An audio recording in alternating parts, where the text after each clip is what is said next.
Yusa. Selamat siang, Mas. Iya, bagaimana Pak Yusa melihat peristiwa yang baru saja terjadi di mana Partai Golkar mengusung Gibran sebagai bacawa pres Prabowo? Iya, kalau kita melihat ya hasil Rapimnas Partai Golkar yang bukan saja mendukung Pak Prabowo sebagai capres, tapi juga mengusung Gibran sebagai calon wakil presidennya Pak Prabowo, ya ini sekaligus sebagai bentuk penegasan sikap politik Golkar yang masih konsisten berada di koalisi Indonesia Maju, sekalipun ada perubahan yang cukup signifikan terkait dengan positioning Partai Golkar yang sebelumnya kan ngotot untuk mencalonkan Pak Airlangga sebagai calon wakil presiden. Ya. Tetapi sebagaimana yang kita prediksi sebelumnya, memang pada akhirnya Partai Golkar akan realistis karena melihat tingkat elektabilitas Pak Airlangga Hartarto, baik sebagai capres maupun cawapres yang tidak kunjung naik secara signifikan. Nah, oleh karena Mahkamah Konstitusi sudah membuka keran bagi warga negara yang belum berusia 40 tahun tapi dianggap punya kapasitas memadai sebagai calon wakil presiden, ya saya kira ini akan dieksekusi terutama oleh Partai Gerindra yang dari awal terlihat sangat agresif mendorong Mas Gibran sebagai calon wakil presiden. Dan hari ini Golkar, salah satu parpol yang berada dalam koalisi Indonesia Maju, sudah memberikan signal dan persetujuannya terhadap pencawapresan Mas Gibran. Selain partai-partai lain yang kita lihat dari awal seperti Partai Gelora juga menggemakan paket Pak Prabowo Gibran. Jadi di detik-detik terakhir siapa calon wakil presidennya Pak Prabowo, ya saya kira tinggal tersisa kan nama seperti Mas Gibran yang kemarin sebetulnya masih bersaing ketat dengan Pak Erick Thohir yang diusulkan oleh PAN. Nah, saya kira sikap Golkar akan diikuti oleh partai-partai lain dan kita melihat juga signal yang diberikan oleh PAN misalnya, apapun keputusan yang diambil oleh Pak Prabowo terkait dengan calon wakil presiden, kan Ketua Umum PAN sendiri sudah menyatakan akan mengikuti keputusan itu. Jadi ya bisa dikatakan keputusan untuk mencawapreskan Mas Gibran ini hampir final. Nah, soal apakah Mas Gibran jadi bergabung di Partai Golkar atau tidak, tentu kan kita melihat bagaimana sikap PDIP sejauh ini ya. Saya kira sampai kemarin PDIP masih ingin meminta Mas Gibran, bahkan sudah diploting untuk menjadi Jurkamnas kan, bersama dengan kepala-kepala daerah yang berasal dari PDIP. Saya kira itu bentuk reaksi dari PDIP yang memang tidak bisa kita sebut sebagai overreaktif ya, tetapi masih berupaya ingin mempertahankan Mas Gibran karena apapun kan habitat politik Mas Gibran selama ini PDIP, dan PDIP bukan hanya kepada Mas Gibran, bahkan kepada Pak Jokowi kan selalu memberikan karpet merah dari perjalanan karir politiknya, mulai jadi wali kota Solo, kemudian gubernur DKI, sampai presiden 2 kali.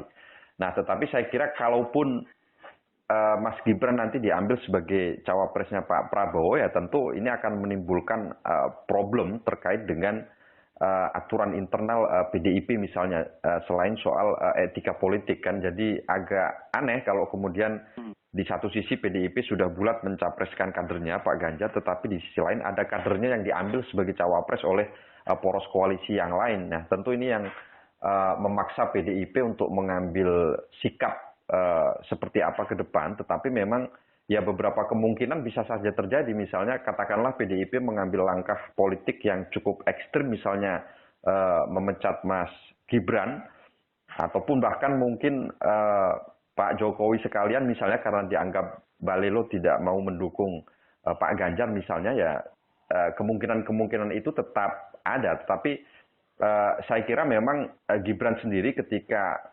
menyatakan bersedia dan berkenan untuk menjadi calon wakil presidennya Pak Prabowo, ya saya kira memang dia harus merubah atau mentransformasi habitat politiknya ke partai politik lain. Nah, sekarang partai politik mana yang memungkinkan bagi Mas Gibran untuk bergabung, ya saya kira memang kalau Golkar sudah memberikan lampu hijau, ya saya kira ini tinggal komunikasi politik yang lebih intens saja antara Mas Gibran dengan Partai Golkar kan. Karena di Partai Golkar sendiri kan saya kira juga banyak faksi yang terkait terkait dengan masuknya figur baru atau wajah baru ini kan bukan sesuatu yang mudah begitu saja kan, sebagaimana kemarin Pak Ridwan Kamil meskipun punya elektabilitas tinggi sebagai calon wakil presiden kan secara institusional tidak mendapatkan dukungan kelembagaan dari Partai Golkar, bahkan diplot masih tetap sebagai calon gubernur misalnya kan, entah itu di Jawa Barat ataupun DKI Jakarta.